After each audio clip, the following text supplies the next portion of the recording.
रंगवाइला हो आयल बा महीनवा फागुन के। होली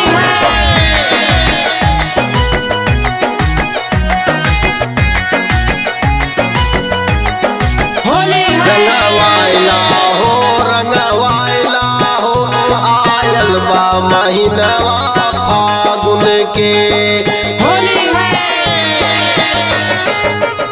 रंगवाइला हो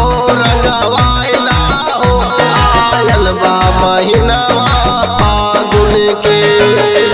गंगा जमुना के पानी बरंगना, गंगा जमुना के पानी बरंगना, घरवई में संगम नहाइला हो रंगवाइला हो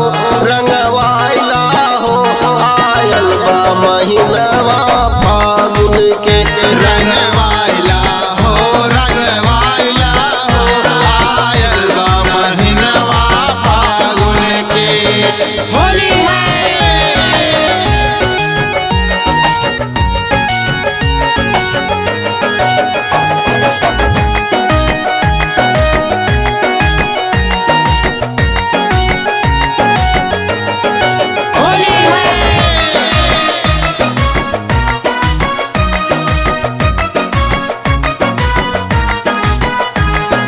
हमरे रंगनवा में भोले कबूटी, ऐसन रंगनवा छोड़ाए न छूटी।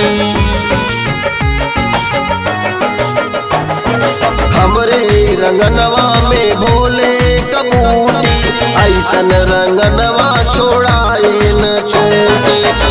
अपने बदनिया पे ऐसन सजावा, अपने बदनिया पे ऐसन सजावा, प्रेम के रंगनवा चढ़ाइला हो रंगवाइला हो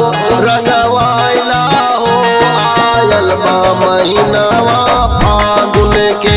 रंगवाइला हो आयल बा महीनवा फागुन के।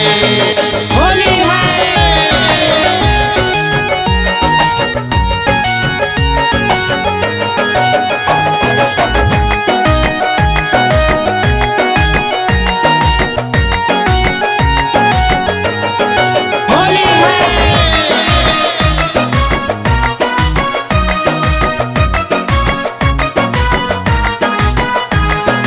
पाँच रंग के बनल रंगनवा, बिन रंगे नहीं मनी है सजनवा।